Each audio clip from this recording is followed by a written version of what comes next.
नमस्कार साथियों, मैं आपका स्वागत करता हूं सम्मक अंडरस्टैंडिंग में। यदि आप यूपीएससी सिविल सर्विसेज एग्जामिनेशन की तैयारी कर रहे हैं तो आपने अवश्य महसूस किया होगा कि जीएस पेपर 1 में इतिहास ऐसा विषय है जिसमें अच्छे अंक प्राप्त किए जा सकते हैं, लेकिन अधिकांश अभ्यर्थी अपेक्षित अंक नहीं ला पाते हैं। इसका कारण है जानकारी की कमी, बल्कि उत्तर प्रस्तुत करने की शैली होती है। आज की कक्षा में हम समझेंगे कि इतिहास के प्रश्न का उत्तर यूपीएससी की अपेक्षा अनुसार कैसे लिखा जाए। यह केवल तथ्य याद करने की कक्षा नहीं है, बल्कि उत्तर लेखन की कक्षा है। तो आज हमारी क्या रहेगी? जीएस पेपर 1, जीएस पेपर 1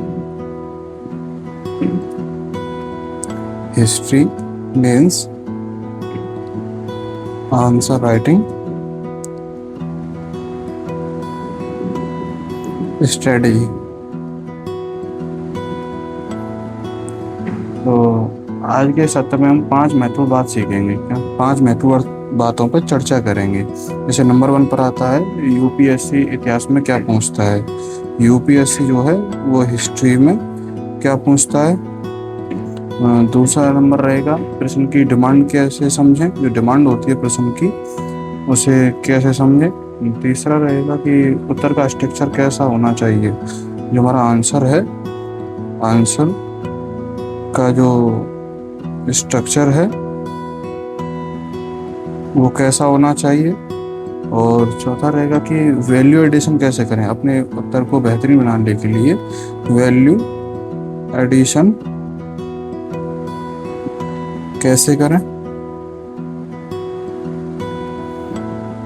और फिफ्थ हमारा रहेगा कि एग्जामिनर किस आधार पर अंक देता है। जो हमारे एग्जामिनर होता है वह किस आधार पर अंक देता है, क्या अप्रोच रहती है एग्जामिनर की, वो हम साथ के साथ समझेंगे। अच्छा, से आगे बढ़ते क्रम में हम ये सोचते हैं कि इतिहास केवल घटनाओं का संग्रह नहीं है। इतिहास हमें यह समझने में सहायता करता है कि वर्तमान समाज, जैसे सोसाइटी और जैसे पॉलिटिक्स हो गई, राजनीति हो गई, इकोनॉमिक्स हो गई,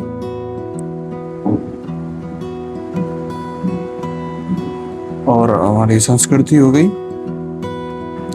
जो हमारा कल्चर है, ऐसे ऐतिहासिक प्रक्रियाओं से विकसित हुआ है। इतिहास हमारा इन सब प्रक्रियाओं से क्या हुआ है? विकसित। जैसे सोसाइटी, पॉलिटिक्स, इकोनॉमिक्स और कल्चर, जो हमारी संस्कृति है, उससे क्या हुआ? विकसित हुआ है। इसलिए यूपीएससी केवल क्या हुआ नहीं पूछता, बल्कि क्यों हुआ, कैसे हुआ, उसका प्रभाव क्या पड़ा और आज के संदर्भ में उसका महत्व क्या है, यह पूछता है। यही कारण है कि इतिहास के उत्तर केवल कहानी नहीं होने चाहिए। उत्तर क्या होना चाहिए? हमारा विश्लेषणात्मक होना चाहिए, काफी विस्तार से हमें समझाना चाहिए। तो जीएस पेपर 1 जो होता है हिस्ट्री का सिलेबस हम बताएंगे आपको। अब इतिहास के पूरे सिलेबस को समझते हैं अच्छी तरह से, ठीक। जैसे पहला मैंने क्या किया, इसको कि 4 भागों में बांटा है। हिस्ट्री के सिलेबस को, जीएस पेपर 1 मेंस का जो सिलेबस है, हम इसको क्या करते हैं? 4 प्रमुख भागों में बांटते हैं। नंबर 1 पर क्या आ जाएगा? हमारा प्राचीन भारत। नंबर 2 पर क्या आ जाएगा? मध्यकालीन भारत।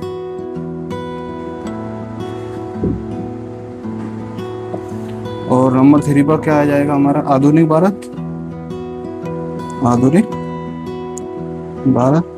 और नंबर 4 पर क्या आ जाएगा? हमारा विश्व इतिहास, मतलब वर्ल्ड हिस्ट्री। क्या आ जाएगा? World history. तो हमने क्या किया, जो हमारा जीएस पेपर 1 का जो सिलेबस है हिस्ट्री का, उसको हमने कितने भागों में बांट दिया? हमने 4 भागों में। नंबर 1 प्राचीन भारत, नंबर 2 मध्यकालीन भारत, और नंबर 3 आधुनिक भारत, और ये 4 विश्व इतिहास। ऐसे ऐसे स्ट्रेटजी को आगे फॉलो करते हुए हम आगे बढ़ेंगे।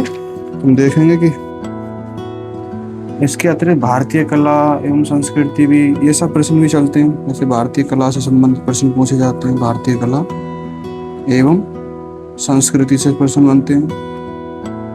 ये प्रमुख भाग है।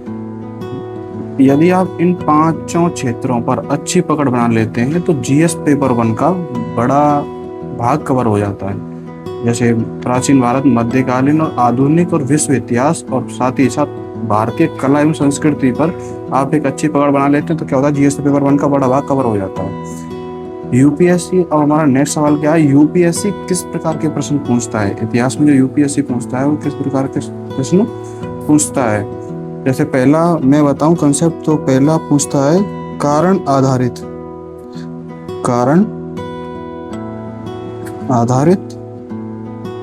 प्रश्न। और जैसे एग्जांपल देता हूं मैं भी साथ के साथ, जैसे हम ले सकते हैं कि 1857 का जो विद्रोह है, 1857 के विद्रोह के कारण बताइए। क्या पूछा है, 1857 के विद्रोह के कारण बताइए, जो कि मेरठपुर से स्टार्ट होता है 10 मई 1857 को।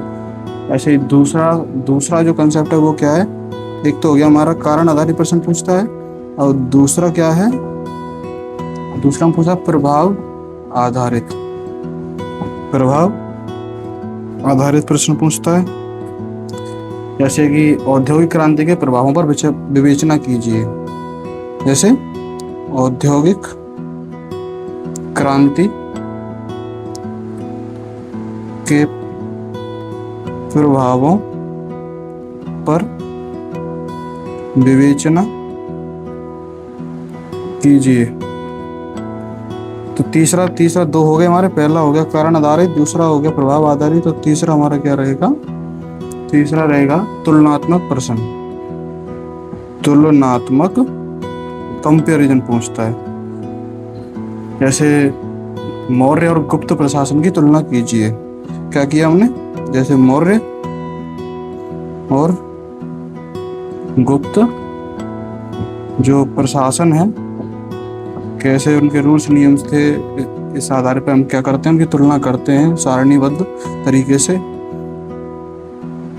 कि सारणी द्वारा तुलना की जाती है।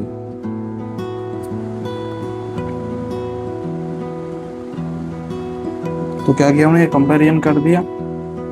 चौथा हमारा क्या रहता है, 3 हो गए। चौथा रहेगा कि जो आलोचनात्मक प्रश्न होते हैं, क्या होते हैं, आलोचनात्मक क्वेश्चन जो रहते हैं, प्रश्न जो होते हैं आलोचनात्मक, उनमें पूछता है जैसे क्या 1857, जैसे मैं एग्जांपल लेता हूं मैं, क्या 1857 के केवल सैनिक विद्रोह था,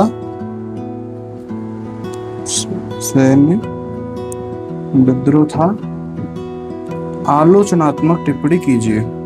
आलोचनात्मक टिप्पणी कीजिए। तो क्या है, आलोचनात्मक प्रश्न है। चौथा कंसेप्ट क्या है हमारा, जैसे एग्जांपल मैंने लिया कि क्या 1857 केवल सैनिक विद्रोह था, या उसमें मतलब सैनिक ही थे, बाकी जो भारतीय जनता थी, भारत के जो लोग थे, क्या उससे जुड़े नहीं थे। तो हमें क्या करना है, इस सवाल पर आलोचनात्मक टिप्पणी करनी है। अब पांचवा कंसेप्ट क्या रहता है हमारा, विश्लेषणात्मक। पांचवा क्या रहता है, विश्लेषणात्मक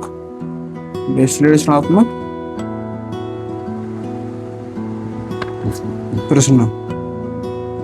विश्लेषणात्मक में क्या रहता है, जैसे छठा आएगा हमारा, छठा कंसेप्ट क्या आएगा, छठवां कंसेप्ट आएगा हमारा समकालीन महत्व। उसके समकालीन महत्व क्या है, उसके समकालीन महत्व क्या है। अब साथ के साथ ये स्ट्रेटजी जो है अपनी एक कॉपी में या कहीं एक नोट्स के जरिए, एक मोनिक सिनॉप्सिस नोट्स के जरिए आप इसको नोट डाउन कर सकते हैं, जो कि आपके मेन जीएस पेपर 1 में काफ़ी हेल्पफुल रहेगा। यह समकालीन महत्व की अगर मैं बात करूं तो समकालीन महत्व में क्या रहेगा, स्वतंत्रता, जैसे ले लो कि जैसे स्वतंत्रता आंदोलन की विरासत आज भी क्यों महत्वपूर्ण है। ये मैंने एक क्वेश्चन ले लिया कि स्वतंत्रता आंदोलन की विरासत आज भी क्यों महत्वपूर्ण है।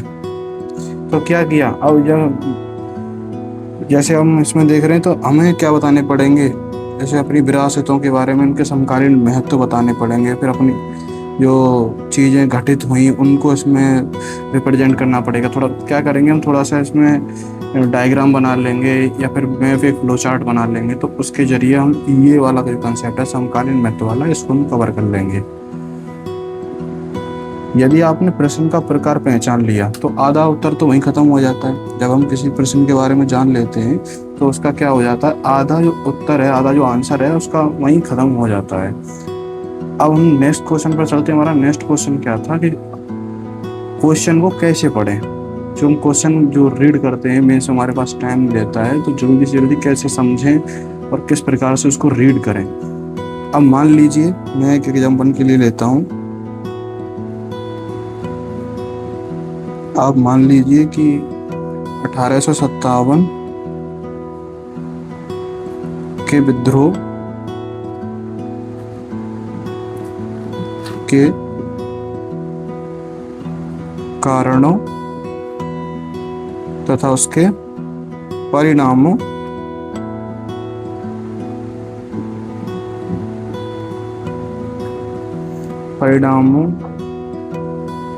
की विवेचना कीजिए। क्या कीजिए? विवेचना कीजिए। अब इस प्रश्न में क्या है, 1857 के विद्रोह के कारणों तथा उसके परिणामों की विवेचना करनी है। तो हमें क्या, अब इस प्रश्न में मुझे तीन बातें साफ साफ दिखाई दे रही हैं। ये जो क्वेश्चन है इसमें मुझे तीन बातें एकदम साफ एंड क्लियर दिखाई दे रही हैं। जैसे कि पहली जो बात है वो है 1857 का विद्रोह। क्या है पहली बात? 1857 का इसमें जो विद्रोह है, ये हमारी पहली बात है। दूसरी बात क्या है इसमें? कारण। दूसरी बात पूछा इसमें कारण। क्या पूछा है? कारण पूछा है। तो तीसरी बात क्या रहेगी इसमें? परिणामों पर विवेचना करनी है हमें। किस पे करनी है? परिणामों पर। तो हमने ये तीन बातें इस प्रश्न में क्या कर ली है? नोट कर ली है। कि पहला पूछा 1857 के विद्रोह के कारण, पहला पूछा 1857 के विद्रोह, दूसरा के कारणों, और तीसरा परिणामों की क्या करनी है? विवेचना करनी है। यदि आपने केवल कारण लिख दिए और परिणाम नहीं लिखा तो उत्तर आधा माना जाएगा। आपने क्या किया? परिणाम तो लिख दिए, सॉरी परिणाम नहीं लिखे, और आपने क्या कर दिया?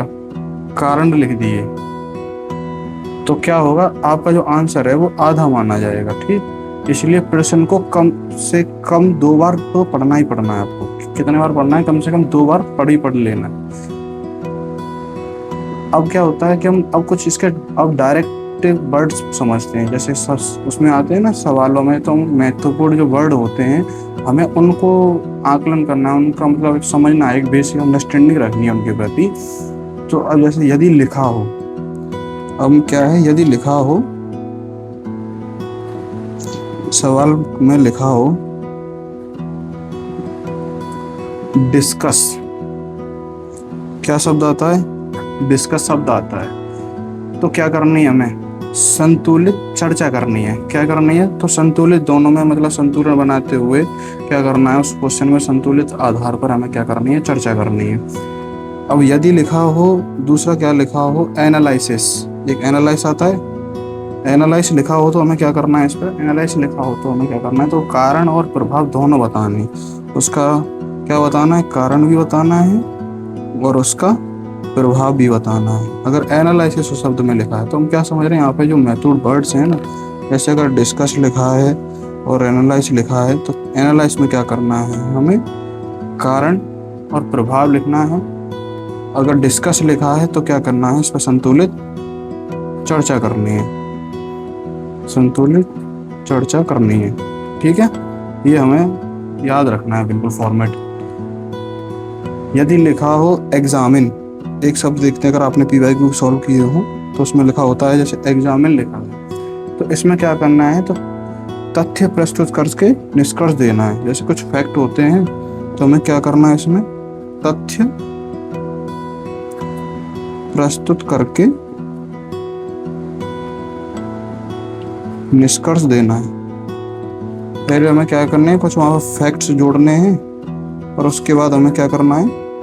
कंक्लूजन। बाद में उस फैक्ट से संबंधित जोड़ते हुए क्या देना है हमें, उसका कंक्लूजन देना है। यदि क्वेश्चन में लिखा हो क्रिटिकली एग्जामिन, क्या लिखा हो, एक शब्द है क्रिटिकली एग्जामिन। अब क्रिटिकली एग्जामिन लिखा है तो सकारात्मक और नकारात्मक दोनों पक्ष लिखने हमें। उसके क्या करने, पॉजिटिव और एक तो पॉजिटिव और एक नेगेटिव, हमको दोनों पॉइंट नोट डाउन करने हैं वहां, दोनों पॉइंट लिखने हैं। ये याद रखना साथ के साथ। यदि उसमें दिया गया है क्वेश्चन में कि क्रिटिकली एग्जामिन वर्ड, ऐसा होता है कि आप देख सकते हैं एक हिंदी होता है और एक इंग्लिश होता है। जो उसका इंग्लिश जो वर्जन है आप उसमें देखना, तो उसमें लिखा होगा एक पॉजिटिव, मतलब क्रिटिकली एग्जामिन लिखा होगा, तो आप क्या करेंगे उसमें पॉजिटिव और नेगेटिव क्वेश्चन जब लिखते समय क्या करेंगे, उसमें पॉजिटिव पहलू भी लिखेंगे उसके, और उसके नेगेटिव पहलू भी उसमें जोड़ेंगे। ठीक है, कर आगे बढ़ेंगे तो एक शब्द आता है एवेल्युएट।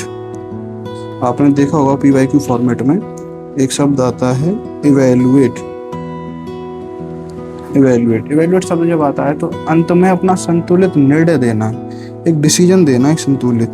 इसमें याद रखना क्या करना है हमें, एक संतुलित निर्णय देना है। आंसर राइटिंग लिखते समय हमें क्या करना है, इवेल्युएट शब्द है क्वेश्चन में तो हमें संतुलित एक निर्णय देना है। अब आगे बढ़ेंगे तो आगे क्या सवाल है कि उत्तर का जो स्ट्रक्चर है, जो हमारे आंसर का स्ट्रक्चर वो कैसा रहेगा, इसको समझेंगे। यह क्वेश्चन का सबसे महत्वपूर्ण भाग होता है। इसमें क्या होता है, जो उत्तर का स्ट्रक्चर होता है वो सबसे महत्वपूर्ण भाग होता है किसी मतलब प्रश्न के उत्तर का। तो उत्तर का ढांचा, हर उत्तर में 3 भाग होने चाहिए। कितने भाग होने चाहिए, प्रत्येक उत्तर में हम क्या करेंगे 3 भाग में, 1 2 3 भाग रखेंगे। ये आंसर का क्या है, स्ट्रक्चर है। पहला रहेगा इंट्रो, पहला इंट्रो रहेगा, इंट्रोडक्शन, क्वेश्चन का इंट्रोडक्शन रहेगा।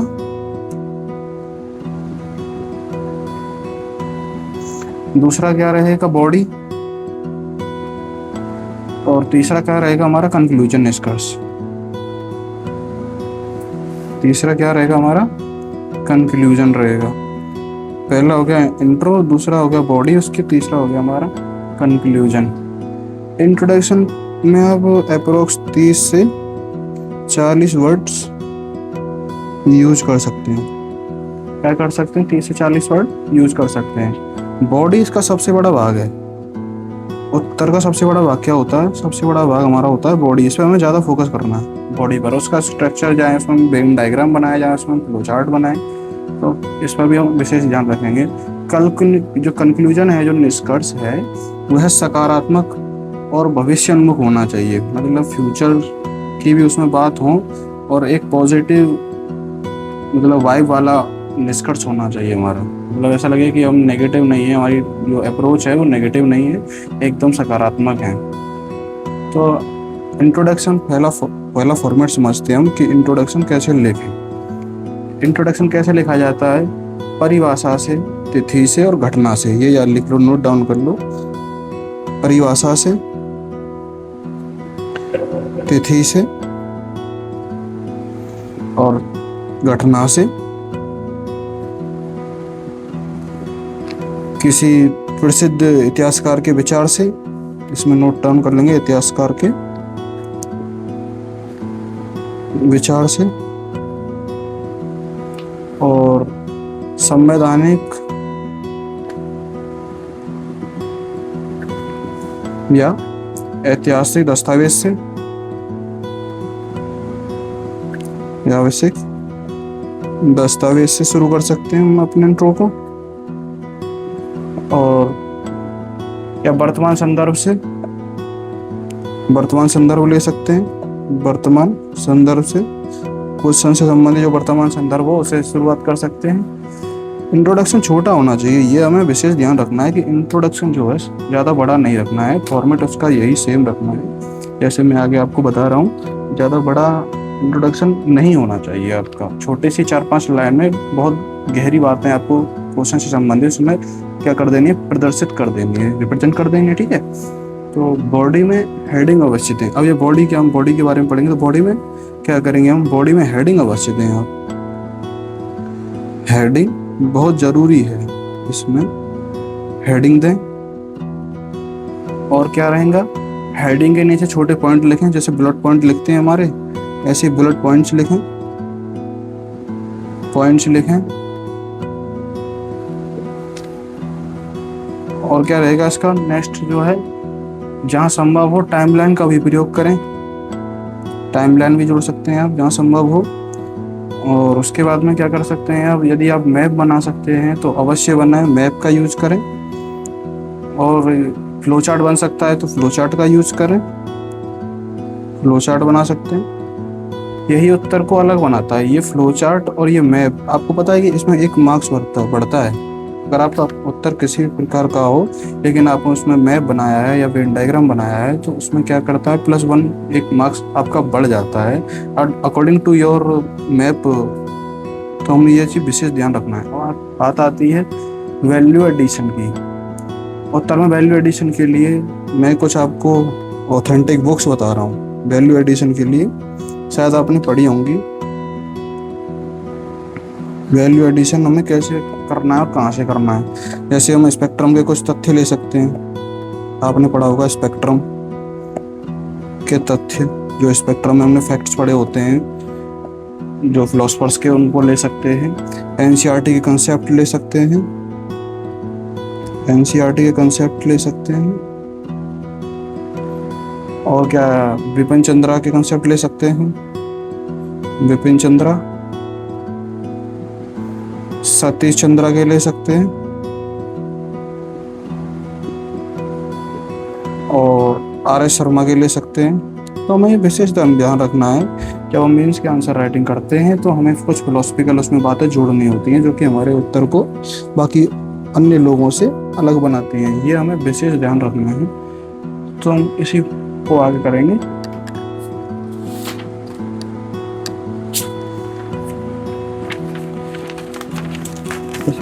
अगर आप इन इतिहासकारों के विचारों का सीमित प्रयोग उत्तर को अधिक विश्वसनीय बनाएंगे तो आपका अच्छा रहेगा ये सब। अब हम बात नेक्स्ट अपने सवाल पे चलते हैं। वो क्या था हमारा नेक्स्ट पॉइंट, क्या था, कंक्लूजन। अब हम कंक्लूजन को समझेंगे कि हमारा कंक्लूजन है जो है उसका फॉर्मेट कैसा होना चाहिए, हमें किस प्रकार से कंक्लूजन का निष्कर्ष जो है कैसे लिखना चाहिए। क्या है ना कि कंक्लूजन जो है वो कभी भी अचानक समाप्त नहीं होना चाहिए, ये बात नोट कर लीजिए। अचानक समाप्त नहीं होना चाहिए। क्या है ना कि हम क्वेश्चन को लिखते समय हमारे पास बचता नहीं है तो हम बहुत जल्दी 1-2 लाइन में अपना जो निष्कर्ष है उसको दे देते हैं और समझ नहीं पाते हैं कि जो हमने क्वेश्चन में लिखा है उत्तर, उससे संबंधित हमारा जो निष्कर्ष है वो कोरिलेट कर पा रहा है कि नहीं। तो हम बहुत जल्दी लिख देते हैं। तो मैं इसका एक एग्जाम्पल दूंगा। जैसे 1857 का, ये नोट करो आप, ऐसे इस टाइप का क्या होना चाहिए, निष्कर्ष हो जाना चाहिए। 1857 का विद्रोह भले ही तत्काल सफल ना हुआ हो लेकिन इसने भारतीय राष्ट्रीय चेतना, जनता नहीं आएगा इसमें, सॉरी, राष्ट्रीय चेतना को एक नई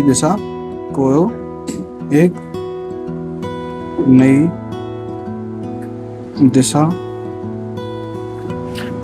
प्रदान की और आगे चलकर स्वतंत्रता आंदोलन की मजबूत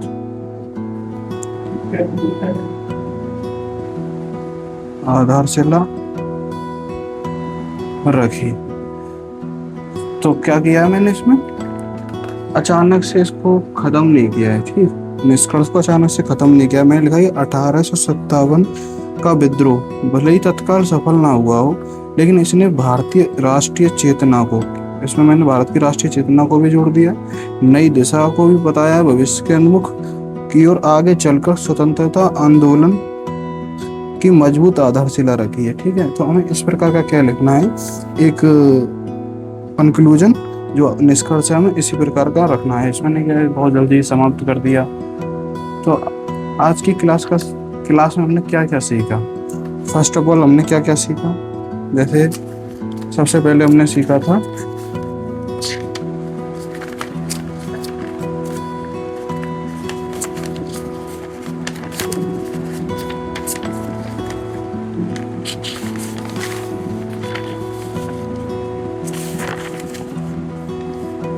अभी हम बताएंगे कि हमने आज की क्लास में क्या क्या सीखा है। रिपीट कर देता हूँ, जैसे जीएस पेपर 1 हिस्ट्री के बारे में हमने मेंस आंसर राइटिंग स्ट्रेटजी को बोल के पहले बताया था मैंने। यूपीएससी जो हिस्ट्री है वो कैसे पूछता है, उसकी डिमांड क्या रहती है, क्या पूछता है, आंसर राइटिंग एक स्ट्रक्चर, वैल्यू एडिशन कैसे करें, एग्जामिनर किस आधार पर अंक देता है आपको, सोसाइटी, पॉलिटिक्स, इकोनॉमिक्स और कल्चर, जीएस पेपर 1 हिस्ट्री का जो सिलेबस है वो क्या क्या रहता है। जैसे फर्स्ट वन है प्राचीन भारत, सेकंड वन इज मध्यकालीन भारत, थर्ड वन इज आधुनिक भारत, फोर्थ विश्व इतिहास, और जो पांचवा जो बात आती है तो हम किसकी आती है, भारतीय कला एवं संस्कृति की। पहला जो प्रश्न पूछता है वो कारण आधारित होता है, जैसे 1857 के विद्रोह का कारण बताइए। दूसरा प्रभाव आधारित होता है, जैसे औद्योगिक क्रांति के प्रभावों पर विवेचना कीजिए। तीसरा रहता है तुलनात्मक प्रश्न, कंपेयर किया जाता है, जैसे मौर्य और गुप्त की प्रशासन की सारणी द्वारा तुलना की जाती है। चौथा क्या रहता है हमारा, आलोचनात्मक प्रश्न रहता है, जैसे क्या 1857 केवल सैनिकों का विद्रोह था, लोग उसमें नहीं जुड़े थे, ऐसे करके क्या पूछता है, हमें आलोचनात्मक टिप्पणी करनी होती है। पांचवा क्या था हमारा, विश्लेषणात्मक प्रश्न था। छठा हमारा क्या था, समकालीन महत्व, समकालीन हमें महत्व बताना था, जैसे स्वतंत्रता आंदोलन की विरासत आज भी क्या है, महत्वपूर्ण है। तो इसमें क्या हो गया हमारा, समकालीन महत्व पूछ लिया। अब मान लीजिए 1857 के, मैंने बताया था 1857 के विद्रोह के कारणों तथा उसके परिणामों की विवेचना करनी है। यदि लिखा हो डिस्कस तो संतुलित चर्चा करनी है। एनालाइज लिखा हो कारण प्रभाव जोड़ने हैं। एग्जामिन लिखा हो तथ्य प्रस्तुत करके निष्कर्ष देना है। क्रिटिकली एग्जामिन ये शब्द लिखा हो, पॉजिटिव नेगेटिव दोनों पॉइंट लिखने हैं। अगर आप स्ट्रेटजी को फॉलो करते हो इसको, तो मार्क्स आपके स्कोर बढ़ाएंगे, मतलब अच्छा स्कोर बढ़ेगा आपका। एवेल्युएट लिखा हो तो संतुलित निर्णय देना है। आंसर राइटिंग का जो स्ट्रक्चर है, बनावट जो है उस पर हमें विशेष ध्यान देना है, जैसे इंट्रोडक्शन, बॉडी, कंक्लूजन, 3 हमने भागों में इसको बांटा है। 30-40 वर्ड का हमारा इंट्रोडक्शन रहेगा, जिसमें परिभाषा से, तिथि से, घटना से, इन सब चीज़ों से हम शुरुआत कर सकते हैं। इतिहासकार के विचार से, संवैधानिक या ऐतिहासिक दस्तावेज से, वर्तमान संदर्भ से। फिर उसके बाद जो सेकंड पॉइंट आता है वो हमारी बॉडी रहती है। सब ये उत्तर का सबसे बड़ा भाग होता है। हेडिंग दें, पॉइंट लिखें, इसमें टाइमलाइन भी जोड़ सकते हैं। मैप बनाएंगे तो बेटर रहेगा, फ्लो चार्ट बनाएंगे तो काफ़ी अच्छा रहेगा। तीसरा हमारा कंक्लूजन था। वैल्यू एडिशन करें, स्पेक्ट्रम के तथ्य जोड़ सकते हैं, एनसीईआरटी के कंसेप्ट जोड़ सकते हैं, बिपिन चंद्रा के कंसेप्ट, सतीश चंद्रा, आर.एस. शर्मा, जो भी आपने पढ़ी हो उसके आप कंसेप्ट जोड़ सकते हैं। और कंक्लूजन जो लास्ट टर्म थी, अचानक समाप्त कभी नहीं होना चाहिए। हम बहुत जल्दी क्या करते हैं, समय ना होते हुए कंक्लूजन समाप्त कर देते हैं और अचानक ख़त्म हो जाता है। जैसे मैंने इसमें बताया आपको, जैसे 1857 का विद्रोह भले ही तत्काल सफल ना हुआ हो, लेकिन इसने भारत यह राष्ट्रीय चेतना को एक नई दिशा प्रदान की और आगे चलकर स्वतंत्रता आंदोलन की मजबूत आधारशिला रखी। अगर आप इस स्ट्रेटजी को फॉलो करते हैं, तो 10 में से आपको 7+ मार्क्स रहेंगे। अगर आप इस स्ट्रेटजी के जरिए चलते हैं तो आपके मेंस में अगर आप अभी PYQ लगा रहे हैं तो रहता है ना, एक 10 नंबर का क्वेश्चन रहता है, तो उसमें 7+1 रहते हैं। 15 का अगर आपका वो है तो इसमें 12 के आसपास आपके मार्क्स रहेंगे, 12+1 रहेंगे। तो आप इस स्ट्रेटजी को फॉलो कर के अपना जो है इतिहास का जो उत्तर है वो आप बेहतर बना सकते हैं। तो हमारे आप इस स्ट्रेटजी से बखूबी अच्छी तरह समझ पाए होंगे। मैं आपसे आशा करता हूँ कि आप अपनी तैयारी को और बेहतर बनाने के लिए हमारे चैनल को सब्सक्राइब करें और थोड़ा विशेष ध्यान दें, तैयारी को एक अच्छी दिशा दें। अगर आप हमारे चैनल पर व्हाट्सएप पर अपना उत्तर लेखन लिख के भेजेंगे तो हम उसको एनालिसिस करके देंगे। हमारे चैनल से जुड़ें। धन्यवाद।